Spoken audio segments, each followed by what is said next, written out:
Okay, hey, on the break, folks were asking if they're going to get an opportunity to speak to this, and the answer to that is, of course, yes. This is not on for action. There's some confusion on that. The people are thinking that the board was here today to enact mandatory malpractice insurance. No names are available.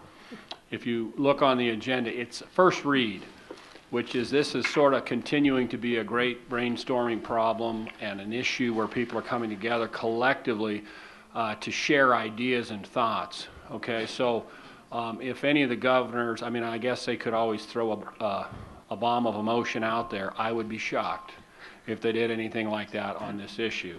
And they're here to really be in collaboration with one another. So as we go through this process, please, we seem to have a lot of emotionally charged issues on the docket today, and this one is no different.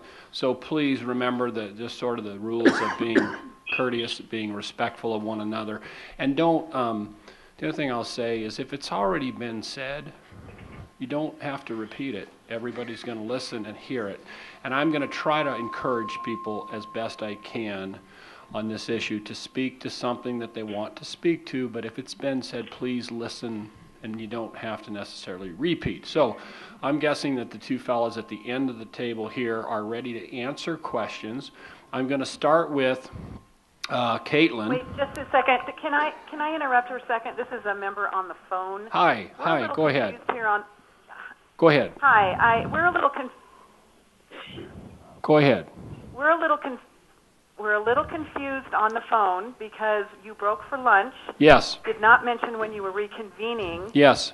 And we all followed the agenda that said 2 o'clock. Yes. And several of us have chimed in here within the last 30 minutes. Great. And it appears that the task force already summarized their report. Did you start earlier than 2 o'clock? We did. We started early. There was a cancellation on the agenda. There was supposed to be a meeting, with Governor Inslee that was canceled. So therefore, we started a little bit early. What was covered, just so you know, what was covered is what is actually in the report, and actually Hugh read it pretty much verbatim. There's much more. Although I'll say this, he was much more entertaining in person. So I don't want anybody to think you have missed some critical stage. And again, please remember, everyone, this is a first read. No one's going to be foreclosed from sharing their thoughts or their ideas or their concerns. Okay? Does that answer your question? I hope. It answers my question, but I would like to make a point that yes. In the future, when you break for lunches or other things, to be very clear when you're about reconvening, so that those on the phone can understand what's happening. Yes, and what's your name? My name is Kate Haw. Kate, is it Kate? From Bend, Oregon. Was it Kate? Kate. Kate, I want to just say this to my friend Kate from Bend, Oregon. Thank you, actually, for bringing... No names are available. Thank you for bringing that up. And I appreciate it very much, and I'll try to do a better job in the future of identifying when we do break, when we're going to start. So thank you. The first person we're going to hear from is on the phone. Caitlin Davis, are you there? Hi, Bill. Hey, how are you? Go ahead. You've got a question or a comment? I have a comment, and I want to thank you for calling on me, and thanks to the Board of Governors for indulging me for the second time today. And I want to give a shout out to my board members, past and current, who are in the room right now and have worked so hard on this malpractice insurance issue. But just as a point of fact, in 2014, the Legal Foundation of Washington became concerned about making sure that low-income clients who came through the legal aid system in our state were protected, and we also wanted to protect the lawyers in our state. And at that point, we purchased a blanket professional malpractice policy that Richard Jones. That will cover every volunteer lawyer in our state who accepts a client who is referred by one of the 16 or 17 volunteer lawyer programs in our state. And I also believe that this coverage likely extends to clients who are referred by Northwest Justice Project, as well as several other legal aid providers in our state. The purpose, the reason the Legal Foundation bought this insurance and believed it was so right for people in our state is we wanted to make sure that if you were a public defender or an emeritus attorney, or if for whatever reason you didn't have your own professional malpractice insurance, that wouldn't be a disincentive to volunteering. The policy that the Legal Foundation of Washington has is through a national provider called SEMA. It's a pretty basic policy. I believe the coverage limit is $100,000. It will not cover a lawyer in our state who picks up a case from a friend and doesn't bill them. It's not that kind of thing.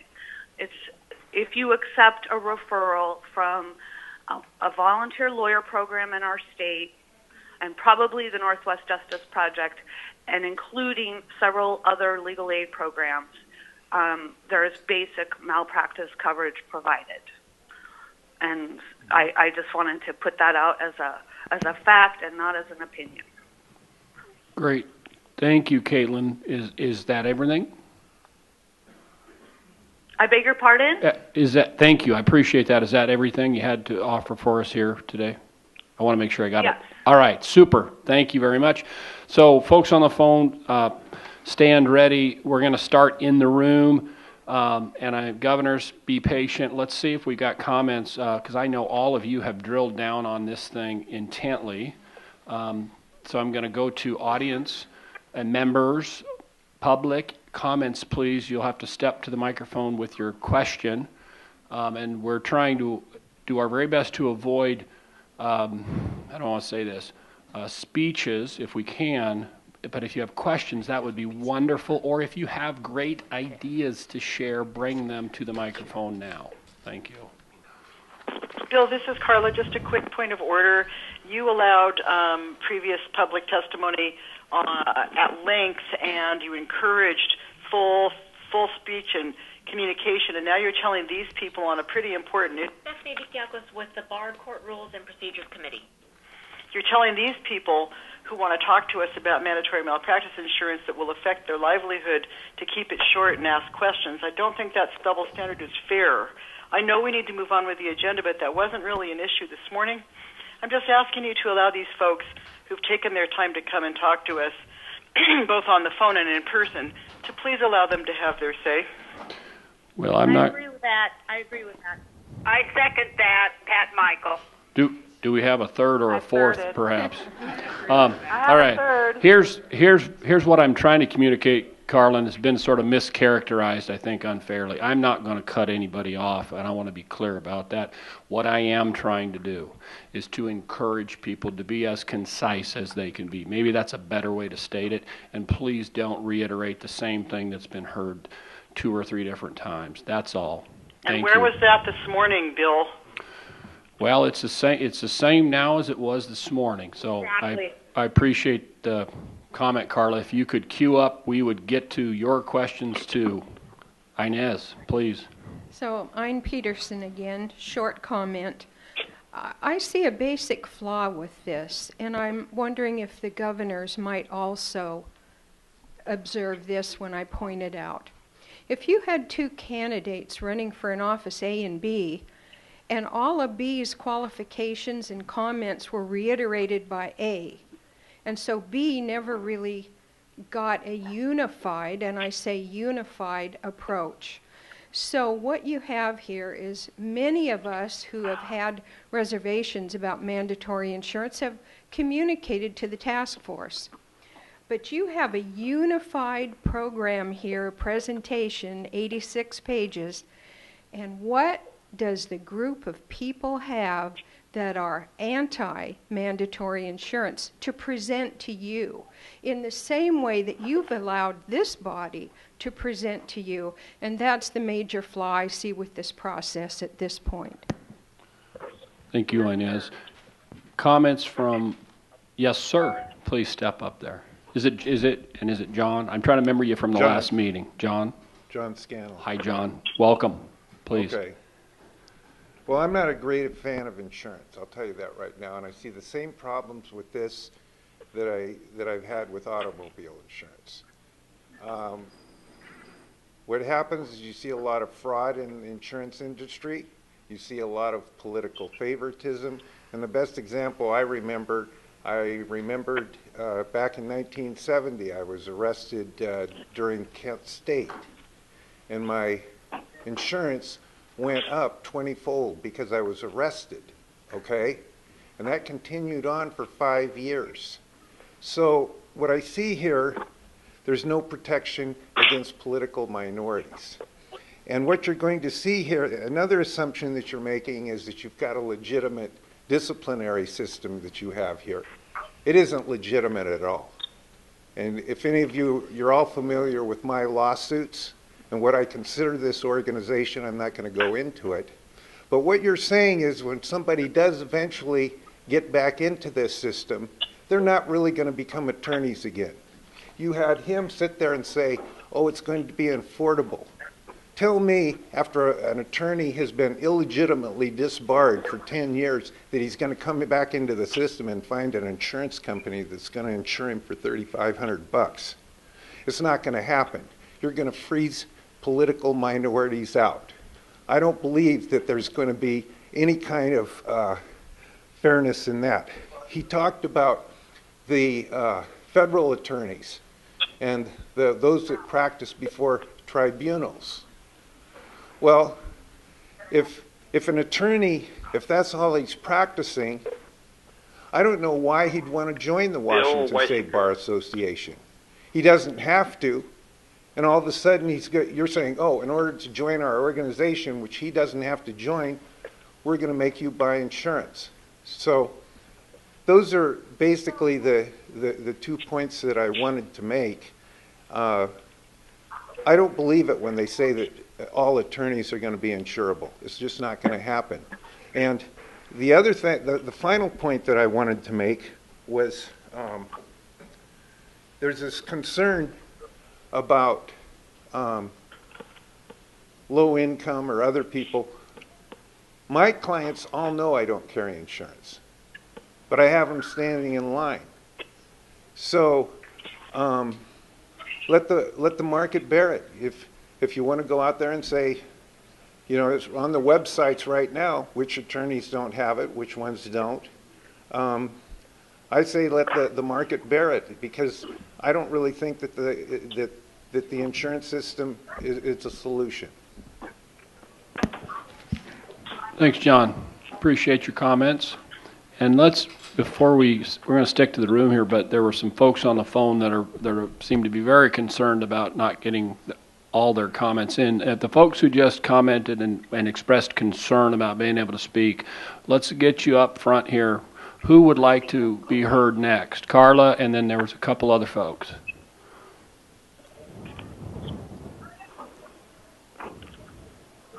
We'll wait for you.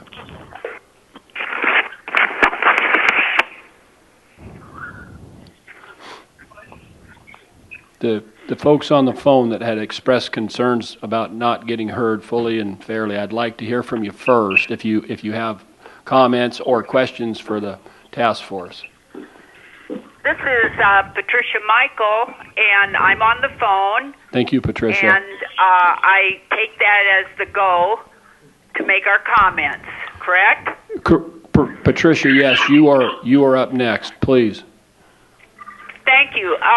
You might remember me from this morning, the spider and the fly. Yes, that's right. And I told everyone to hold those comments in abeyance and remember the spider and the fly. So yes, thank you for refreshing that memory.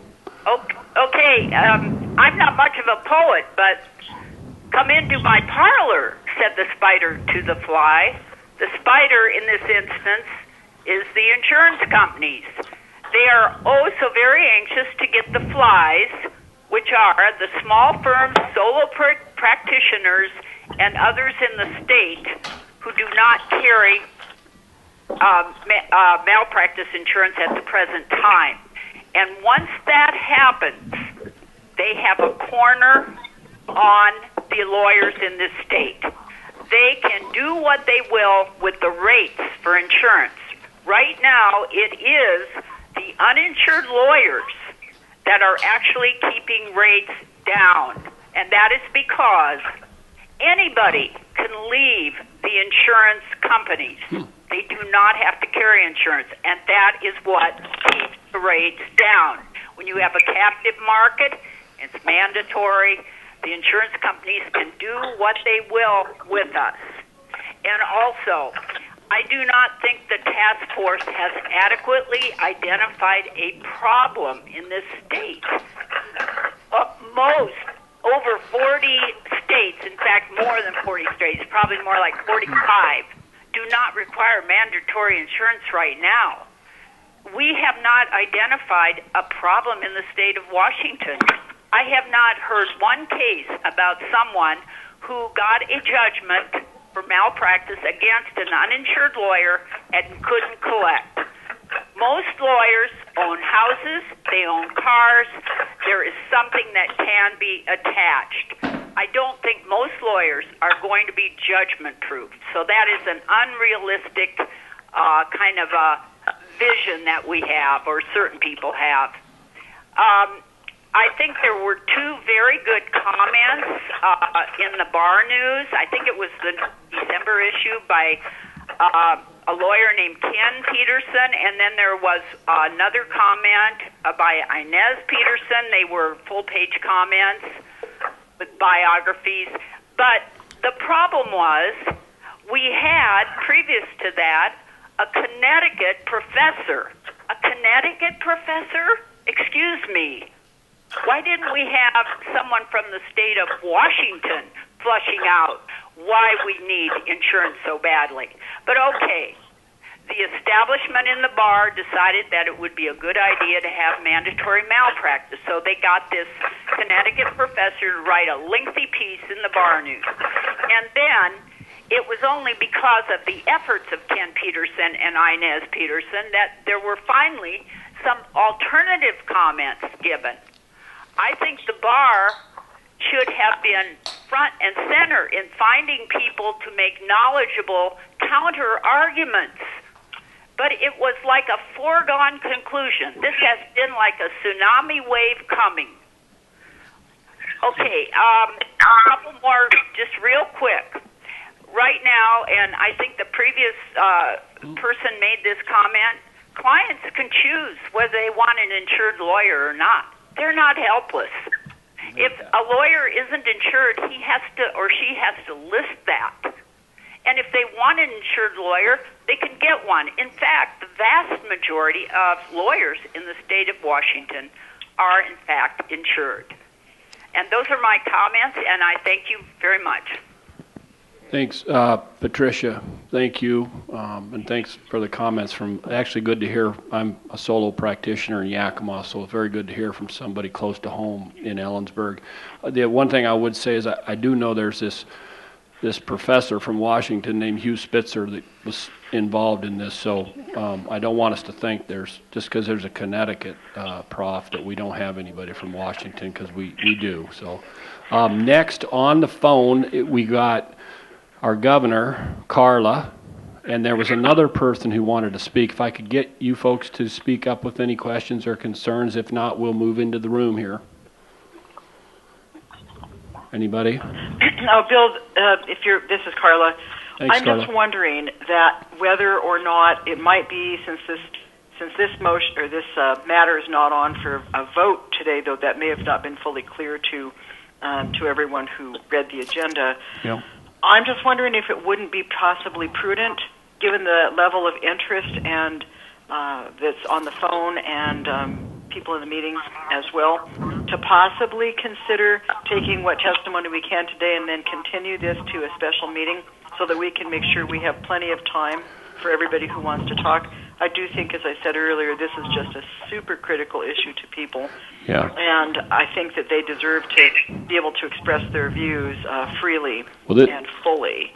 You betcha. Yeah, and just so the definition of a first read is just a first read. It's going to come back up again on the next agenda that people will be able to have an opportunity to comment again on.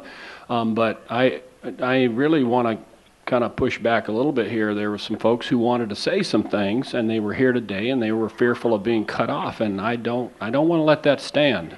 If you're here and you want to say something, we've got the task force folks here, and they're going to answer questions. And if you want to reserve your questions for another meeting, you can do that too. But is there anything you, Carla, want to say, or the other folks on the phone right now? I don't want you to feel cut off. This is Bill Weisinger. Carla, were you done? I didn't want to interrupt you, Carla. Oh, no, thank you, Bill. I'm finished. I appreciate that. Thanks, Carla. Bill, Michael do you have Cherry, a comment on our question? Bill? Michael Cherry, if I could get in the queue, please. You're in the queue, Michael. Go ahead, Bill. Okay, thank you. Just a couple quick points. First of all, I'm concerned about conflicts of interest on the committee. I understand that Mark Johnson is in the business of suing lawyers. That's fine. I don't know Mark. I'm sure he's a good guy, and I respect his opinion. It's just that it's hard to convince somebody that something is good when it's not in their pocketbook's interest to have that opinion. So I would like that to have been taken into account. My own personal interest is that I'm a retired lawyer. I've always had malpractice insurance throughout my career. I sold my practice a couple of years ago, and I've kept up my bar membership for the last few years. And in fact, I'm 11 credits towards my CLEs for 2021 when I next have to report. I don't do much law, but I'd like to be able to continue doing a little bit. Maybe pro bono here, maybe a few cases. When I say cases, I'm not going to do litigation, but some helping out some few clients there. And I'd like to be able to do that, and I certainly won't do that. And I think most retired lawyers won't do that either if the cost of that is carrying a couple grand or, at a cost of a couple grand or $2,500 a year for insurance. I don't think it's a reasonable requirement, and as the previous speaker, Angela Hayes. I don't think there's a demonstrated need for it. So one last point, the report in favor of requiring malpractice said, well, retired lawyers can get us into trouble too. Yeah, but not if they're only doing 10% of the work, they're only going to get into 10% of the trouble, and most of us are diligent about our CLEs. And there's an exception for doing pro bono work.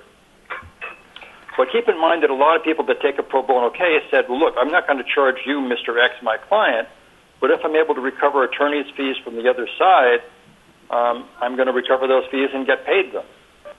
But we couldn't do that if we can't get fees and without malpractice insurance. So that's going to be doubly discouraging. So those were my points. Thank you very much. I appreciate the task force and the committee hearing my comments. And Carla Higginson and I live on the same island, and I'm familiar with her views on the subject, and I support Carla's views, whatever they are also. Thank you. Thank you, Bill. Thanks, Bill. Thanks, Bill. And just a quick comment on Mark Johnson. Mark is one of the most ethical and outstanding attorneys I've ever come in contact with, and I'm assuming you were not casting. And I tried to make it clear I was not questioning if I could finish, just Bill. When someone has a conflict of interest, Bill, if I could finish. It's hard to separate out where his interest is. That's all. Bill, if I could just finish for a minute. I just want to make sure that I don't like what was left lingering there, and I want to say Mark Johnson, he just received the Apex Award for professionalism that was handed out by this board in September, and he is one of the most ethical folks I've ever met with the highest integrity, and is a absolute servant to the profession. And so I do not want that to be left to some potential conflict in any way, shape, or form. So enough on that. Is there anyone else on the phone? Because we're going to go back to the room here, because I think the governors may have a question or two. Michael Cherry's on the phone, Bill. Michael, and go Matt ahead. Harden as well. Mike. I'd also like to speak. Okay, so we have And Mike. I'd like to speak as well. This is Kate Haas. All right, so we've got at least And three. Richard Jones. We got at least 4 people on the phone. We're going to take Michael first, please. And go ahead. Fellow governors, or fellow former governors, members of the public, thank you for giving me some time. I have, when I was on the board, I spent considerable time looking at this issue. It was an issue I knew would be of import to the people I represented at that time. Since I left, I've continued to spend considerable amount of time going over the draft and the final report. Governors, I sent you all a letter with my concerns. I'm not going to spend time going over those today. What I would like to do, though, is just 2 points, please, if you would bear with me. There's a continuum of options that the bar could take. It runs from doing nothing or having no requirement of anything about insurance, staying where we are with reporting, moving to disclosure, where a lawyer would have to affirmatively disclose to clients what their state of insurance is, and going to mandate. I do not believe this report, despite the good work that was done and the efforts of many people, supports taking 2 steps. That is, going from reporting to mandating insurance in a single step. There's a problem with our reporting today, in that our reporting is reported to a website and is public on a website, which I don't think the public can use or find easily. I have never had a client that either I hired or who approached me who said that they found out about me from the Washington State Bar Association website. Therefore, they have no knowledge of my insurance state. They've never looked me up there. They have found me through third parties, through AVO, through other people.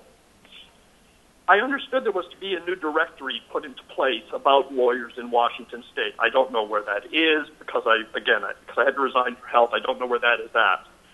But let me suggest to you that the right next step is to improve our communication to the... No names are available.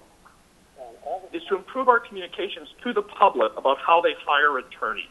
Let's start teaching the public the questions they ask, like, how do you bill? What do you work with? How often will I speak with you? And are you insured?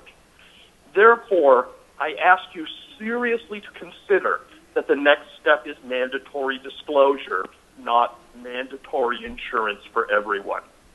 Again, I don't want to go over every one of my points in the letter to you, but I'm welcome and I am available to answer any questions you might have about that. I want to close by talking about behavioral economics. I did a lot of work in this area when I was working in software development, because a lot of what we do is about trying to get people to use our software the right way. And one of the things we learned a lot, and behavioral economists will tell you this, is that mandates are interesting because of how often they actually fail.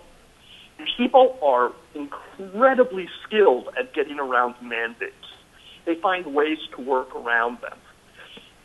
A quick example of this in the insurance area is just look at how the mandates for health insurance went under the Affordable Care Act. There was a mandated requirement for insurance, or you had to pay a penalty, and the mandate didn't really work. Mandates often fail. A better approach is often to try to nudge people in the correct direction. And again, I'm going to come back to my point. The right way to nudge lawyers to get insurance is through disclosure, not through a mandate. Thank you for your time. Thanks for letting me speak today. And again, I'm available to members of the bar. My email address is pretty well known, or to the governors if they want to talk to me about my opinions on this topic. Thank you. Michael, thanks for your comments. Very much appreciated. Also, thank you for your service while you were on the board, and then also for your service to the task force. That's also very much appreciated. We have another member on the phone. If you would please just identify yourself. There's a couple more folks I think want to speak on the phone. This is Kate. My name is Matthew Harden. Oh, go ahead, Kate. You know what, Matthew? I just have two really quick questions for the task force, and I can move on. Okay, if you just identify, we were talking about, if you would just identify your name and then your questions or issues.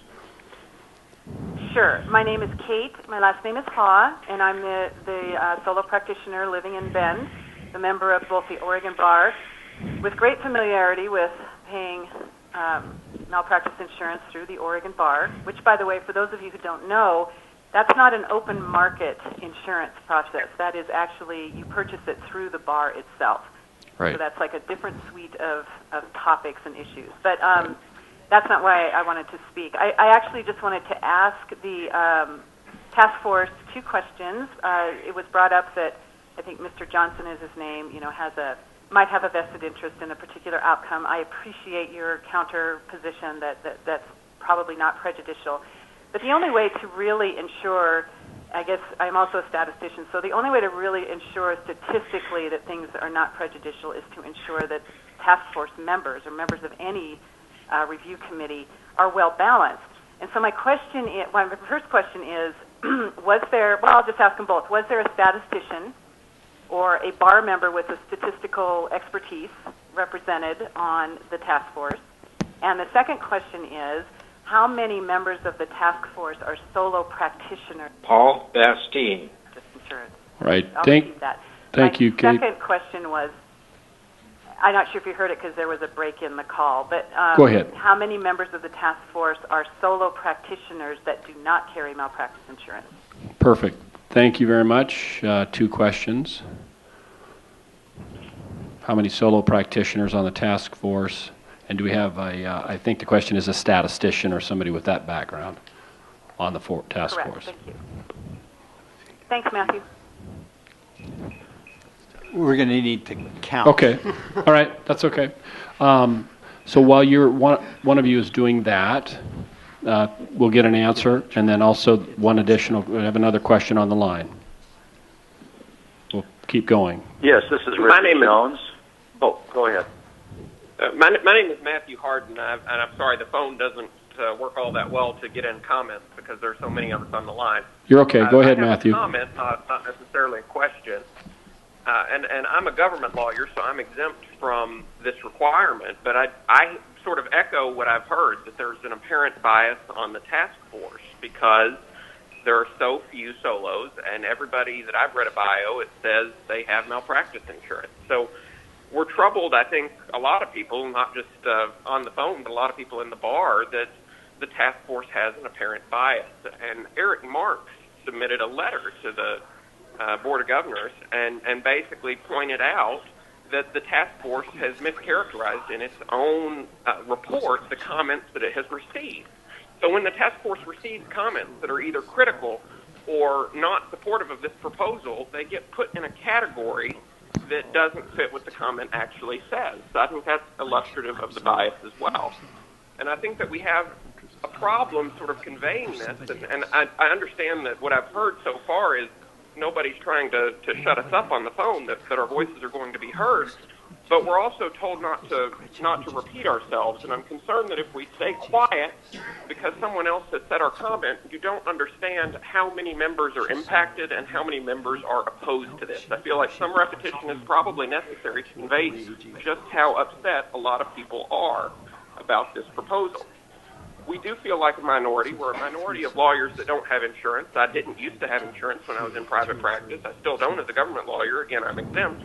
And so we feel like we need to have our voices heard. I want to echo what I heard a moment ago about the need for a special meeting. I think that it's really hard for us all to get our voices heard today, and I think that a special meeting is necessary so that we can show you just how important this issue is to so many people. And I think that the membership is concerned. I think that it looks like from the preliminary report to the final report, the board, or the task force rather, did not take into account the comments that it received. I've looked at the comments. There's hundreds of pages of comments, but there's no real reaction to those comments.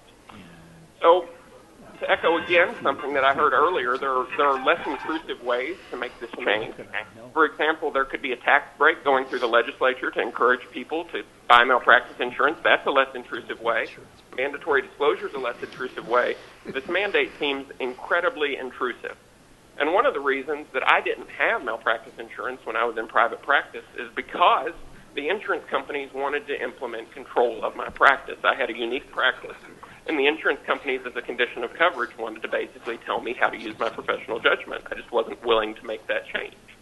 So I think that if we allow the bar to force this change on lawyers, it's going to allow non-lawyers and insurance companies to control our professional judgment, which is also not where we want to go as a bar association. So I'm just to wrap it up, I'm incredibly scared of this proposal. I don't think it's good for the bar, and I'm exempt from the proposal, and I still think it's a scary thing.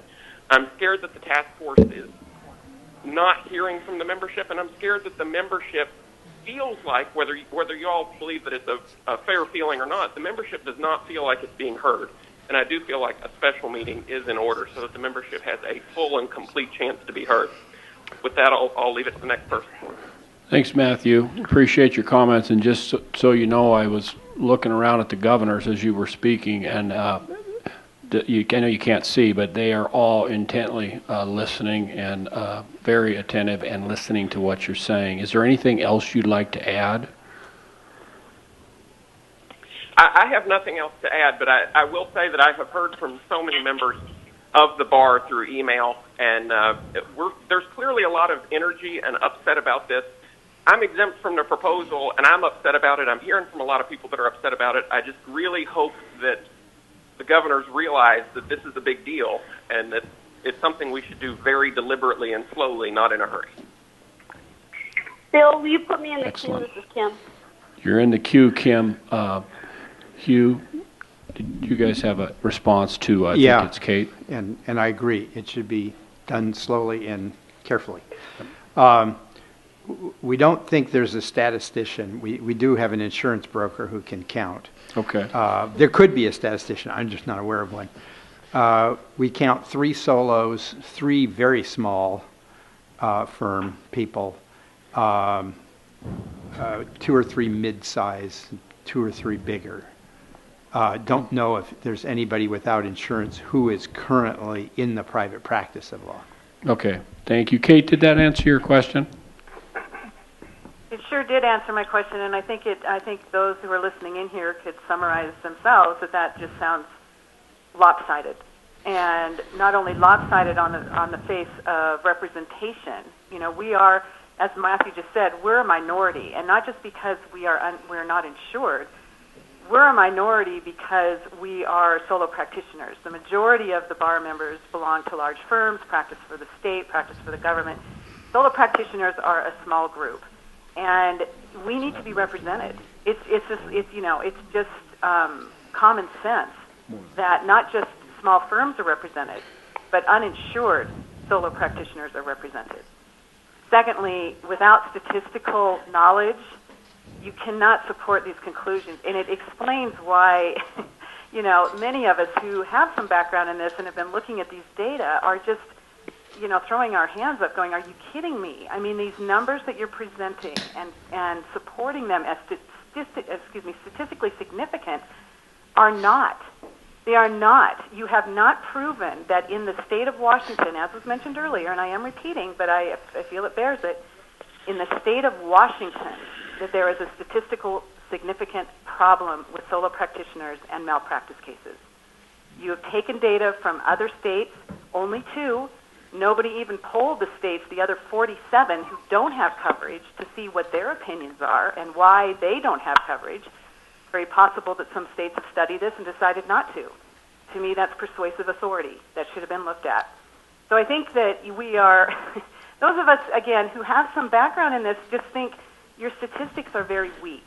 And without people on the task force that can speak to statistical data collection and analysis, you're not qualified, frankly, to make these conclusions. So you have to support statistically, and you need better rationale for why you're imposing what we see as a penalty The majority of us solo practitioners are not at risk of either malpractice cases or have never had them. So to us, this is a penalty, and it's egregious and it's burdensome. And so, again, I find these conclusions to be arbitrary and capricious. And so I would ask that the task force, as we move forward, possibly the Board of Governors could suggest that the task force revisit its membership. We bring some people on board who represent us and who have statistical experience, and we revisit this. We look at it. We give it a harder look. Thank you. Anything else you'd like to add? I want to make sure got full coverage here. Okay. Anything else? You're doing a good job of that. No, I think I just want to. I guess I will just add this. I agree with everything that has been said by all of the other members, and that have had a chance to speak. So, if you can put that in the repeat category, I'd be happy to do that. And I'm particularly concerned that I guess I do have one more thing to say. I'm particularly concerned, if I have this imposed on me, again, I'm a member of both bars. There's probably others like me out there. And some people may not have called in or are aware of this because they think that the Oregon bar coverage, malpractice coverage, is going to protect us and that we don't need coverage in Washington. But that's not true. Because our coverage comes from the bar. They are only covering their public. So, I'm going to have to buy 2 suites of insurance, and I can be honest with you, that could just about put me under. I don't practice the kind of law that garners huge billing rates. I'm a natural resources attorney. So, not only that, but I am not going to be doing pro bono work. I just have to be billable all the time to cover the cost of running a business, which those of you who have never done this probably don't realize. It's very expensive. Everything from, equipment to marketing materials to hiring a CPA every quarter to do your taxes, and it's a big deal. So the cost of doing business is going to prevent me from going out and volunteering to help the underprivileged and the underlawyered. So, and I just can't do it in 2 states. It just can't happen. So just that. Thank you for asking me if I had more. It turns out I did. I appreciate the time. Thank you. We appreciate your comments. Were there any questions pending, Doug, to you or Hugh? Okay. Yeah, this is Hugh Spitzer. Oh no, we already gave you. I think you got it. Yep. All right. I will note that I believe that an Oregon lawyer covered by their PLF who, if they've got a malpractice incident in Vancouver, Washington, they're going to be covered. But we'll double check that. Okay. Good. That's reassuring. All right. And I think Kim, were you in the queue on the phone with a question or a comment? Yes, I was. I agree with Matthew on this. I'm in very close contact and very involved with the solo and small practice section. And the vast majority, as a matter of fact, I think everyone that I've talked with about this is not in support of it. I think if lawyers want to have malpractice insurance, that's a personal decision. I don't like things that are government mandated, and that's how this feels. I don't like things that are pushed down people's throats, and that's how this feels, especially to the point where it's going to affect, in a negative way, their practice, the access to justice that people deserve, and the insurance companies calling. I have seen this happen in the medical practice where the insurance companies are so big that you have people sitting in walnut rooms directing physicians on how to treat and care for their patients that do not have medical degrees. And I don't want to see that happen in the legal profession. I think mandatory malpractice insurance is going to head that direction and cause that and give the insurance companies even more power than they already do. So I would encourage my fellow governors to vote against this. I think this is a personal choice and should remain so. All right. Thanks, Bill. Thank you, Kim. And just another reminder, I don't think anybody's voting on a single thing on this today. If you're confused and you think you're voting, I don't think we are. It's just informational. And we're going to try to wrap up on the phone because we got some questions in-house here. Any other questions on the phone or comments? Yes, this is Richard Jones. Go ahead, Richard. I've been in practice since I've been in practice since the early '80s, and this resolution. Can you hear me? We can, yes. Go ahead, Richard. Okay, thank you. This proposal looks like a solution looking for a problem, in the sense that, I look back on my practice. I think I've been sued for malpractice exactly once, and that one was dismissed. The cost of the client is prohibitive if you're a solo practitioner, which I am, and I just don't see that there's actually been a problem established that requires insurance to be mandated. I just don't see it. And with that, my 2 cents have been put in. Thank you very much. Thank you, Richard. I appreciate it. We got some folks in the room here, and I'm looking at hands. I'm going to start here and go. Let's start right here with Dan, and then we're going to go Ethan, Russell, and around the corner. I'm going to bullet point in the interest of time. The lady on the phone who talked about statistics, you're absolutely right. I mean, you can't really get statistics on something like this. But it doesn't mean the issue doesn't exist. It just means that how are you ever going to know how many cases were not taken because of no insurance, or how many people couldn't collect? Hello? To say that there's no statistics means there's no problem, I don't think is well taken. We took a lot of comment from legal malpractice lawyers who said, and it's a wag, I mean, that's how it always is, that they routinely turn away cases that sound viable because they learn there's no insurance. So absent statistics, we rely on people in the profession to tell us what their experience is, and people who practice a lot of legal malpractice are telling us they're turning viable claims away because of the deterrent of insurance. Also, keep in mind, again, a bullet point real fast, is that this task force was asked to consider how mandatory insurance would be implemented if implemented.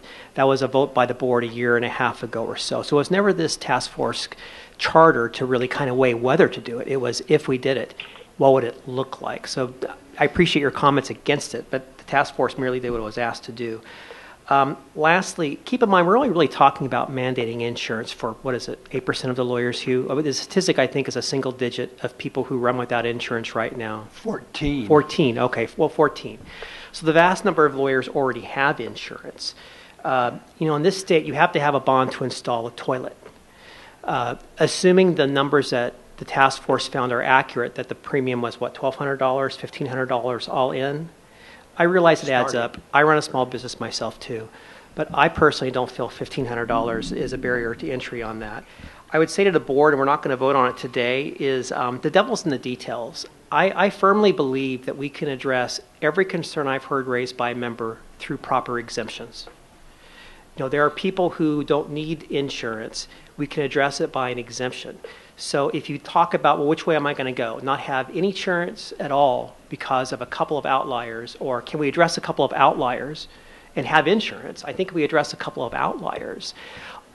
We're not voting today, but when we do, we're only going to be voting about let's look at it, and then Doug and his staff will set about drafting rules. So we're so far along, or so far away before this would ever even be coming to fruition, there'll be time to address those types of exemptions. And last thing I just forgot, keep in mind how liability insurance works. They will never be dictating how lawyers practice law. The reason why doctors are somewhat dictated to by medical insurance is the medical carriers have to approve the treatment up front. So the doctor goes, well, should I do this MRI or not? Liability insurance works on the back end. You've already made your mistake. You've already made your bad decisions. Now you're getting sued. Now you put your insurance carrier on notice. I can tell you as an insurance defense lawyer for 25 years, working with insurance companies, liability carriers do not call insureds saying, don't do this or don't do that. It doesn't work. They're only an after-the-fact call. So thank you. Thanks for following along. All right, Dan, Ethan. Appreciate it, Dan. Thank you. Thank you so much for this great presentation and this thorough report. The board is so lucky to have volunteers in the bar that put hard work so that we can have good information in front of us. I have a question, which is, I appreciated the report examined alternative financial guarantee instruments, and I'm wondering, did the task force have considered escrow as an alternative, or is that one of the same as a performance bond? This is Hugh Spitzer.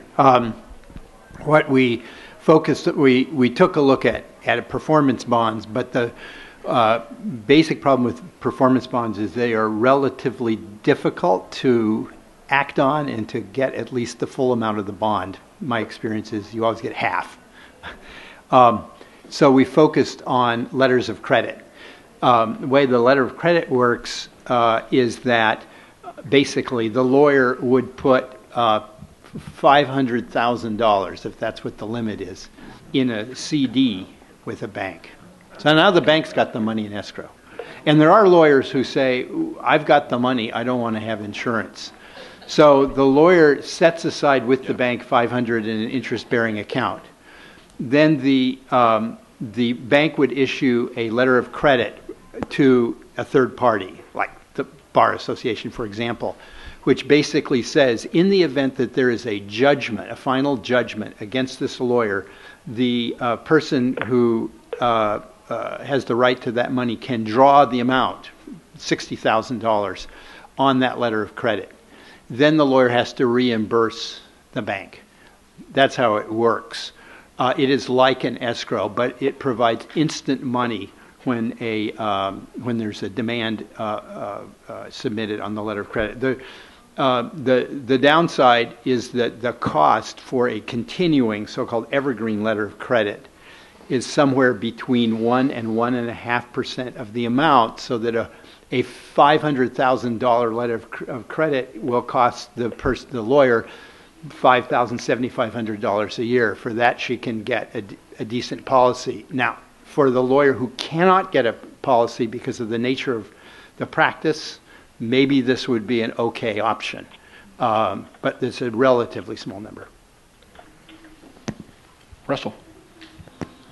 Again, thank you for your presentation and for this report. I think it's a very detailed report. I appreciate the data you have in the report and all of the work that the task force has done. I do know we're not supposed to repeat anything, but if we're going to repeat one thing, I do think it is the board is very appreciative of the work of this task force. I know many of the members.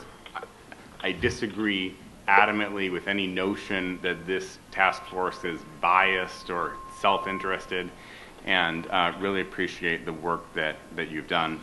Thank you. I did hear a number of comments from members that I think I would sort of describe as, what is the solution that we're trying to solve? And you have some data in here about claims, which I think is good data to look at. Looks like 89% of claims for malpractice are resolved for less than $100,000. And the average claim in Washington is resolved for $60,000. It seems to me that collecting a $60,000 judgment from a lawyer is relatively doable. One way to look at insurance is insurance protects the insured. Not necessarily the injured party, but it protects the insured from having to pay a large judgment.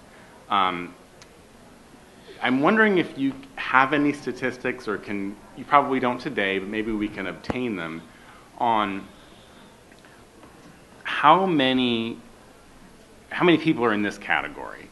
A plaintiff that hires a lawyer, the lawyer commits an act that would be covered by malpractice insurance, it is reduced to judgment, and then the plaintiff is unable to collect the judgment. And I think some real data on that issue would be helpful. I realize there are probably isolated stories of being unable to collect a judgment. What I don't know the answer to is this really a pervasive problem, or is this kind of the one-off example? And my interpretation of many of the comments, maybe this isn't what they intended at all, but the way I hear it is we want to be careful to propose too broad of a solution to a fairly narrow problem. So in my view, the first question is, let's identify what the problem is. And I'm glad we're having this discussion now and that we're going to be voting on this later. Perhaps what we can do is look at that. What are the statistics of uncollectible judgments? Okay. I'm going to answer really two questions I think you raised. As far as the statistics on uncollectible lawyers. Alicia Pinney. There are a number of studies generally on malpractice and issues around malpractice. I personally have read about 5.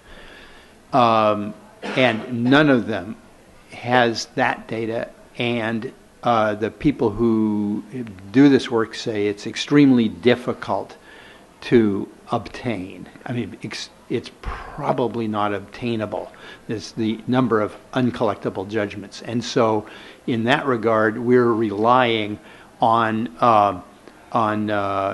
just newspaper reports, several of which are in the footnotes with links, cases that are in the links, and then reports of lawyers who are in this particular industry with the experience. It is not huge. This is my own gut feeling. If you talk to malpractice lawyers, they're going to say, yeah, this has happened to me 3 times or 5 times in my career where somebody's uncollectible. So in my view, the uncollectability is not nearly as big an issue. This is my own personal view.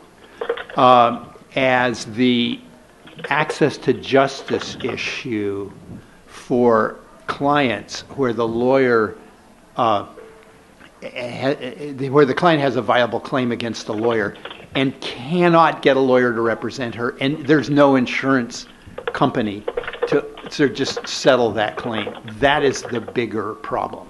Could we get the folks on the phone just to check their mute button just in case somebody has got theirs off and they're typing away like crazy, probably working on a brief. All right. Is there more to that, Hugh? Nope. All right. Thank you. Good question. We're going to go around the horn here, but the judge has got, Judge, you got a question or a comment? And then Angie, if you're on the phone, we'll take yours after the judge. Thank you, Judge. Go ahead. Thank you. So again, Laura Bradley from the Access to Justice Board. And I want to echo what Professor Spitzer has said. Access to justice isn't just about who can collect when they've had something done wrong to them. It's about those who can get into the system to get a fair hearing about whether or not something's been done wrong to them. And so it is an access to justice issue from the perspective that if wronged clients cannot get representation and do not know how to navigate the system, which being an administrative judge, I can tell you there are some attorneys who don't navigate the system very well. There are a lot of pro ses who just can't do it at all. That's where the access to justice issue comes in, and so I think it's incorrect to focus on uncollectible judgments. I think we need to look at who would have been in court had they had the opportunity to be there. Laura, thanks. Appreciate it. Angie, are you still on the phone? Governor Hayes?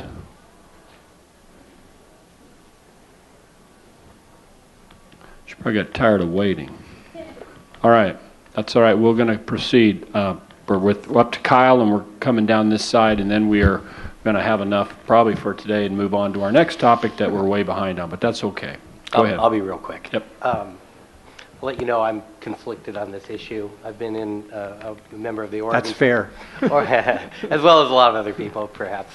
I've been a member of the Oregon State Bar for as long as I've been a member of the Washington State Bar for 23 years.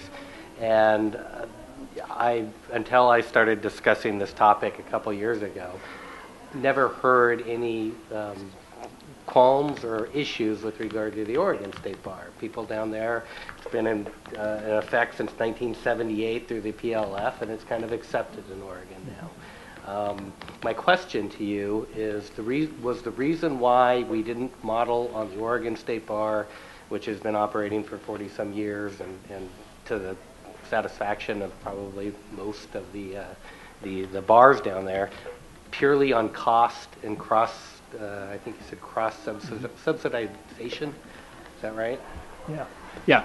Primarily cost. It's expensive, and we would have to put into place a big, administrative system. The other reason was that we concluded that the open market system provided more flexibility, where lawyers can tailor their policy for themselves. As I said, the Oregon system works very well. They provide tremendous support to lawyers and to claimants. It's just going to cost the lawyers, your kind of average newly covered lawyer twice as much. Maybe that's okay. It's a very legitimate and decent system. It's used in a number of Canadian and other jurisdictions. But we just thought it would be expensive. And one of the, I'm sorry, Doug. No, I would concur completely with Professor Spitzer's response. In addition, bear in mind that the labor and effort involved in getting from square one to having a Washington PLF would be immense. The ground situation in 2019 in a 40,000 member bar is very different from what it was in 1977 in Oregon. Absolutely. And if you want to go that way, I'm for it. It's fine. One of the alleviated concerns of some of the folks that I've been hearing from, and that's why I'm conflicted, is because I do hear from a lot of members who are opposed to this idea, is that the uninsurability. Sure. And that the PLF would take that out of the equation. It would. That is correct. And you, just a couple minutes ago, you mentioned perhaps exploring whether a Oregon attorney who was faced with a Vancouver claim would be covered under the PLF. You might also think about the opposite issue. I got an email from a constituent who works in Vancouver for an Oregon firm, and because she lives and resides and works in Washington, she can't get coverage in Oregon.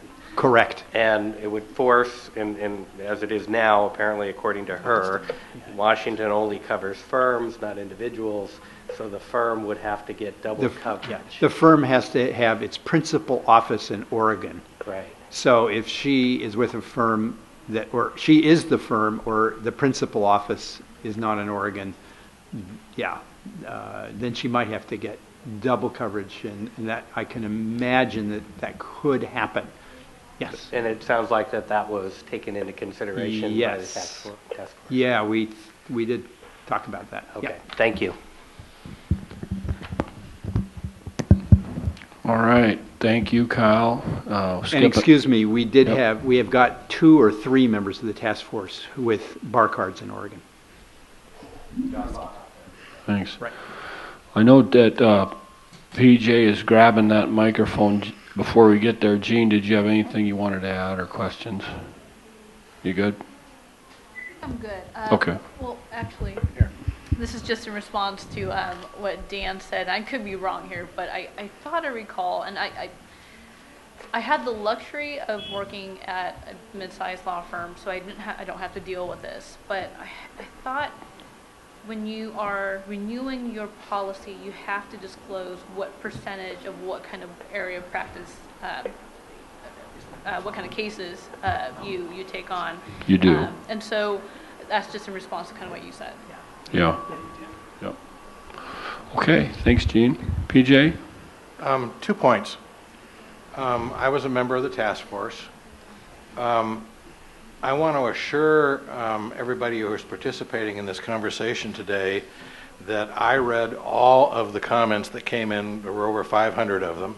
Me too. And I participated in all the meetings, and I can tell you that from participating in the meetings and seeing what other people said, I think everybody or almost everybody read all of those comments as well. And they had an impact on us. They were not disregarded at all. The other thing I wanted to do was just provide a little anecdote.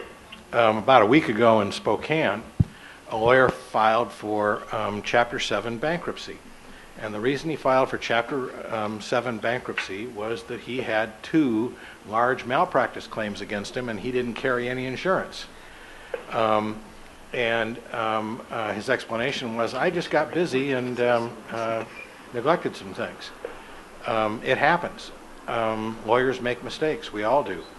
And in this case, it's about a total of $700,000 that's going to be flushed down the toilet in a Chapter 7 because this guy didn't have insurance. It's frankly inconceivable to me that anybody would make a rational choice not to have insurance and to practice law. You're just hanging yourself out to dry. Done. That was efficient. Thank you. Coming up the line here, any questions? We're moving on. We're into governor's mode right now. I'm trying to move us along here. And was it Jeannie? You had something, Jeannie? I will promise to remember you here in a minute. Thank you. Yeah. So I'm going to restate something that Governor Higginson said, and I will want to have some conversation about it. I understand this is first read. I don't know when action is going to come up, but I would like to see a special meeting that is probably a half-day public session that allows anyone and everyone to come before this body to make their comments before we go to action, before the meeting for action, so that there is nothing in the way regarding other items on an agenda. I do believe it is that critical an issue that if we move forward, we should have provided ample opportunity, and that also includes, so I guess it would be called a public comment period with a public comment session. And I don't know how to move that exactly because I don't know what the timing is, but that's something that I would want to see with full respect for the task force and its work, but to make sure our members have that last shot to speak to the Board of Governors before we take action. I think so. I don't think you have to move anything. I think that's what people are saying they'd like to do. So, I mean, I think we can collectively get that understanding. My point, what I was thinking is we'd set it over to May, to the next agenda, but I also understand you're saying, wait a second, let's isolate this down so people can come in focused on this issue.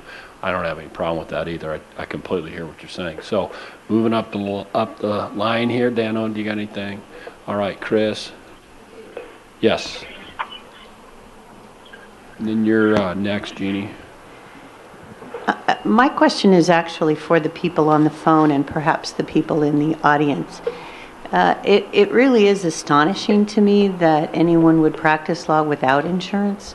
And I read the task force report to say that the number one reason, as I understand it, that people choose not to have insurance is the cost. And so for all of you on the phone or in the audience who have elected to go bare and to practice without insurance, putting, it seems to me, your clients at risk, why did you decide that? There's a question. Anybody on the phone or in the audience that wants to take that question on? There's a hand up right there. Inez. I just want to say, why didn't the task force? I thought you could hear me. I was just going to. I can hear you, Inez, but they want to. One sentence. Yeah. Why didn't the task force ask and answer that question? Well, I think they're asking, yeah, and I think Chris is asking. I'm on the phone, and hello, this is Jen and Ann. I'm on the phone, and I'd like to respond. Yes, there you go. Perfect. Please. Larry Schreider. I'm a practicing attorney, and when I'm practicing, I do carry malpractice insurance. I had a period of disability during which I had to suspend my practice, and I had to suspend my malpractice coverage as well. And I don't know if situations like that are even contemplated in this mandatory malpractice rule that's being considered. But there are times, legitimate reasons why somebody might choose not to carry malpractice insurance, suppose you're teaching for a year, etc.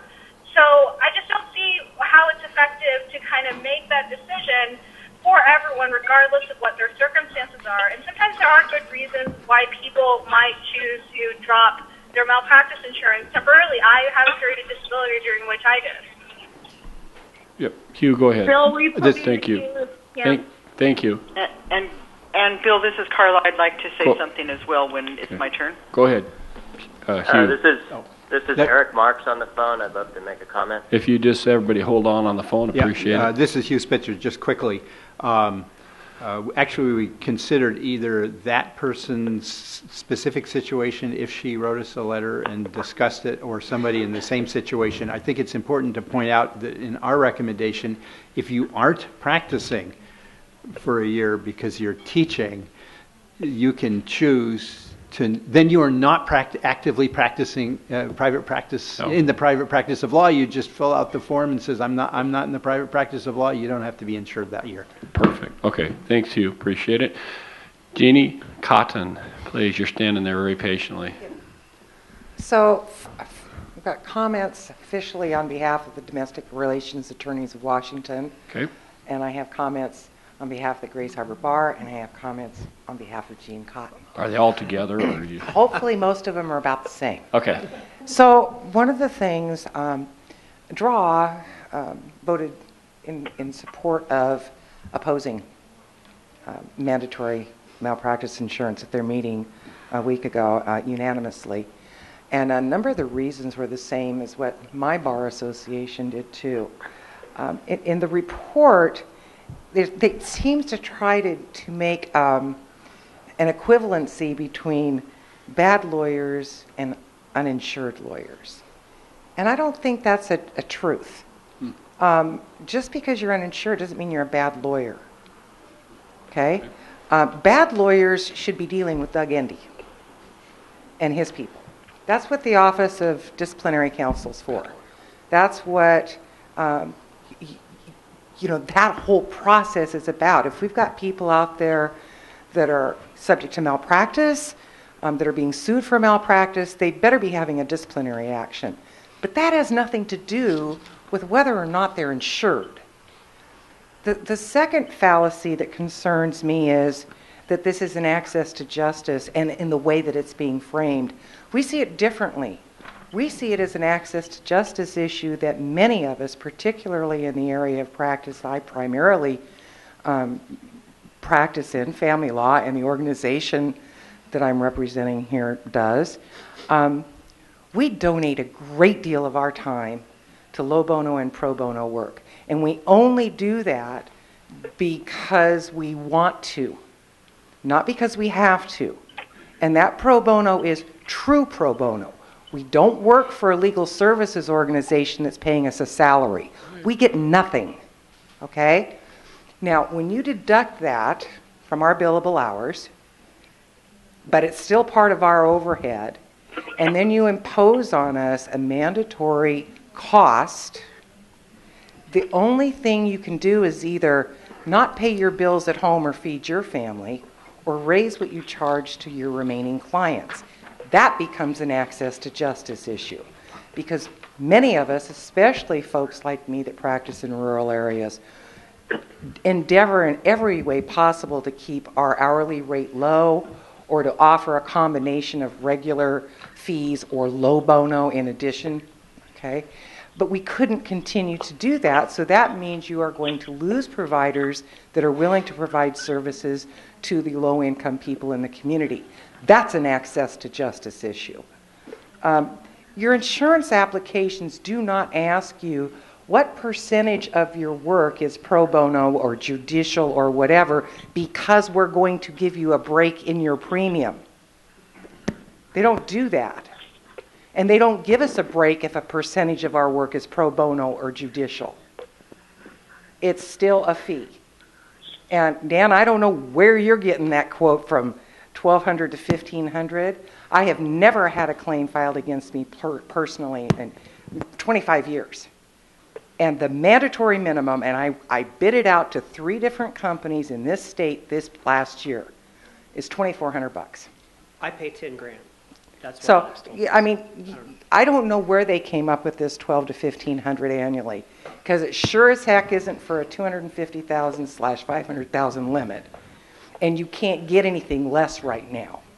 At least not as a family law practitioner, because I used to, and a few years ago, my insurance company says, no, that's not our minimum anymore. This is. Okay. So I don't want to charge my clients more. I want to still be able to help them. I don't want people leaving the practice and helping people because they can't afford this. And then the final point is, I think, Hugh, you talked about 20 out of the 39 counties have qualified legal services providers. I'm one of the 19 that doesn't. You know, and we constantly get penalized for that. Constantly. Our pro bono doesn't count for CLE credit, just like the service providers do.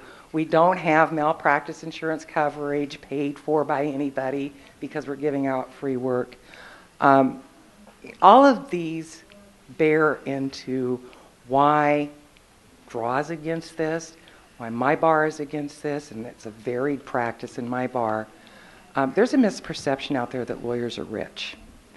And while maybe some of you at this table are, I'm sure there are some of the people in this room, like me and like some of my colleagues, where it's not unusual in years that our secretaries make more than we do, when you consider the cost of overhead and everything. And when you deduct your malpractice insurance, and by the way, I have always carried it, always. When you deduct that from your gross, it just makes it even harder. So yeah. I don't think people are being unreasonable in their concern about this. And like others have said, I don't think there's a problem worth fixing. And what's our client protection fund for? If this was to pass, does it mean that we're not going to have to contribute to that anymore? It doesn't cover negligence. Well, but it covers injured people. It actually only just covers intentional malfeasance. Just so we're clear, I don't want to get us diverted, but sorry. And I'm not trying to be argumentative. No, that's okay. The other two, and I won't talk about them, I'll just point them out as information things that I was asked to mention, was frivolous claims, because people see you as, you know, an easy target. And then last, if you do a special meeting, I think that's a good idea, but also I think when you take your vote on this, it should be at a public meeting that's webcast, because when you're away from downtown and your members can't watch this on something this important, I think that's a problem. That's a great idea, and I don't think for a second this is going to be voted on outside of anything but a full public meeting. Nancy, before you I want to just ask you a question before you take the mic. Hugh, I'm curious. I know that those lawyers are just incredibly interested in this, and we're all sort of got our 2 cents worth. What are we hearing from the public? Are there public folks that are mobilizing, that are telling you that lawyers should not have insurance to protect us? Or because I look at our mission statement, it says we're going to first of all serve the public, and I want to know what the public has to say on this issue. So if, you know, the Washington public has not, you know, risen up in had demonstrations or anything about this, and it's not been in the press. As I said, the surveys that have been done nationally, or that is in other states, suggest that, first of all, the vast majority of the public assumes that all lawyers carry malpractice insurance and have to, number one. And number two, 78% of the public thinks it should be mandated when they're asked that. I do want to just comment on one thing that Jeannie said, that our report, I'm pretty sure, does not suggest an equivalence between bad lawyers and uninsured lawyers. Right. That not at all. I think it's important too to emphasize that any lawyer can make a mistake.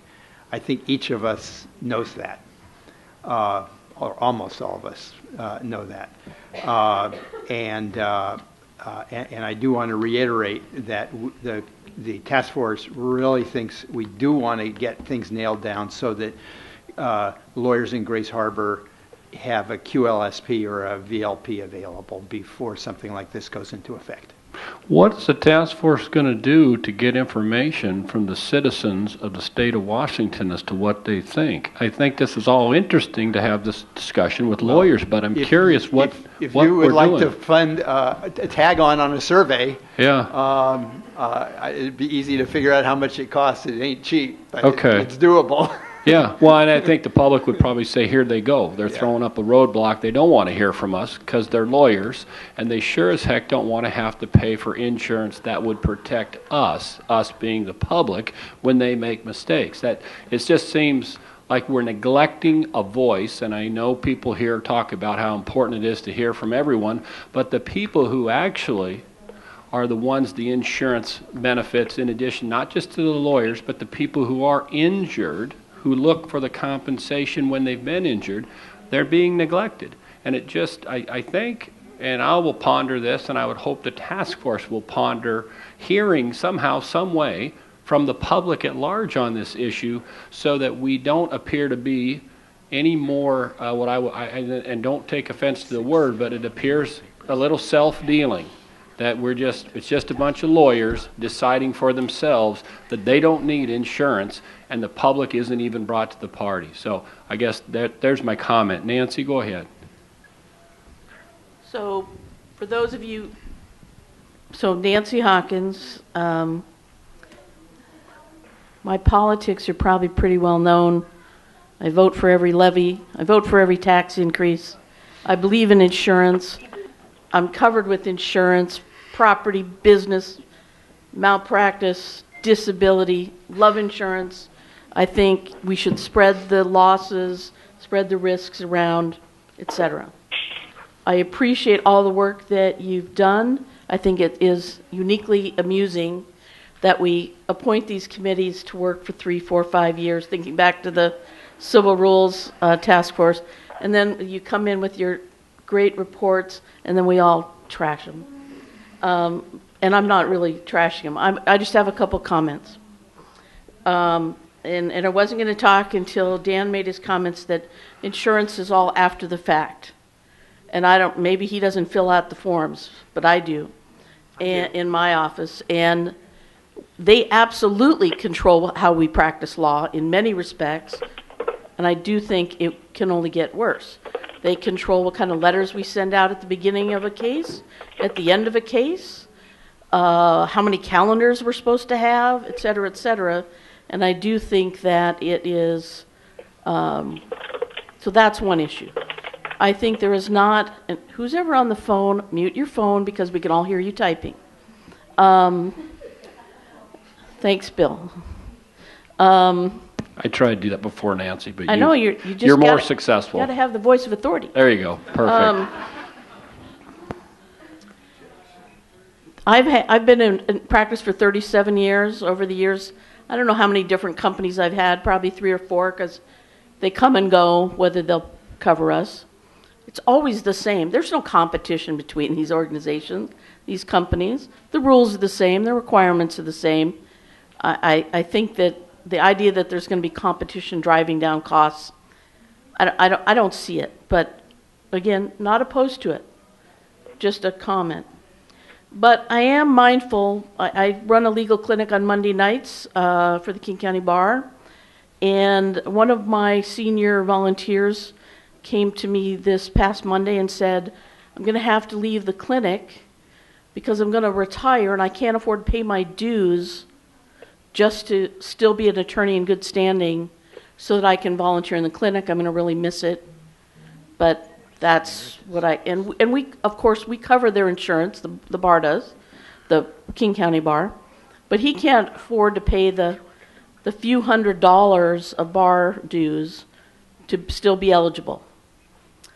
And we remember not that long ago that when there was a bar dues increase and there was a huge uproar and an attempt to roll it back, and that was stopped, but it was because there were an awful lot of lawyers that felt they couldn't afford a couple $100s more in dues. And I listened to the voices of people in the room and the people on the phone, and they don't sound like troublemakers. They sound like people who are desperate and worried about paying a few $100s more for malpractice insurance. And it's more than a few hundred in the dues. It's For most of it, it's several $1,000s. So I urge the board not to be tone deaf to that level of desperation that I am hearing in people's voices. I'm one of those people for pretty much probably every of those 37 years. I pay my malpractice insurance by the payment plan, you know, a couple $100 a month, $300 a month, whatever it is, because I can't afford to pay a big chunk, you know, every May. But repeatedly, we are putting burdens on lawyers, young lawyers, part-time lawyers, etc. And whether you can reduce it to a certain number of billable hours, and it sounds easy, but people aren't experiencing it easy. And I think we have to be mindful of that. And so I'm a little more inclined to go with Michael's suggestion that we start with it being the disclosure. See if that ups some of the numbers to a level that people can find acceptable. But at a time when lawyers are already feeling attacked by a system that seems to be devaluing their work, adding some more cost is just making people feel more unheard. And this organization doesn't need more of that. Thanks, Nancy. Oh, go ahead. This is Hugh Spitzer. I'll just make one note that your person who maybe doesn't think he or she can keep helping out should look at the emeritus status, because that might take care of it, and it doesn't cost much in license fees. Okay, thanks, Hugh. All right, so I'm looking at the clock here. We are approaching the 4 o'clock hour. And I'm looking at the governors here. I think I'm getting consensus that at some point here very soon you'd like to set a special meeting so that it could be isolated on this issue. And if everybody's nodding and telling me that's the direction we're going, we'll end the discussion for today and let everyone know that's in the room and on the phone that there's a couple of ways you can, you can make sure that you come to that meeting or attend by phone. We'll make that all accessible. And then also between now and whenever that meeting gets set, we'll try to do it before the May meeting. I think sooner rather than later is what people are thinking. Is that there's also you can get your comments to the board ahead of the meeting by email, which would be wonderful as well. So unless I'm hearing, if you're on the phone, if you could mute. If you don't mute, I'm going to actually have Nancy come back up here again. Hi, if you're on the phone, please mute your phone. We can hear you talking right now. Thank you. And so, governors. Yeah, I can't hear you, Bill. Okay. So, governors, are we in agreement? Have you heard enough here today? No names are available. Yes. Yes or no? I think yes. Okay. Carla? Everyone on the phone, everyone in the room. This discussion will stop for today. It's not ended, though. Please don't hear me say that. And we will get together the governors. They will give me a time that works to set a special meeting that is isolated on this issue. It'll happen before May. I want to make sure we get that in the minutes so we remember it. And then everybody will get advance notice, and we would encourage, please, it's great when you come and you speak. It's great when you're on the phone when you speak, but it's also wonderful. I would applaud the 500 plus people who sent in messages, although it's a lot of work and a lot of review, but they actually spoke out as well, and I appreciate the governors taking the time to do this. So that's where we set for today. Again, Doug and Hugh, thanks so much for being here, and I want to just give you a super big round of applause and the whole task force for what you're doing. Okay, governors, we're going to take a 3-minute break. It's going to be real quick. We got a motion pending. We need to get back and deal with that, and then we have staff that are here to address the board, so we're moving that direction. Okay, so 2 minutes or 2 to 3 minutes for a stretch break, and then we're back.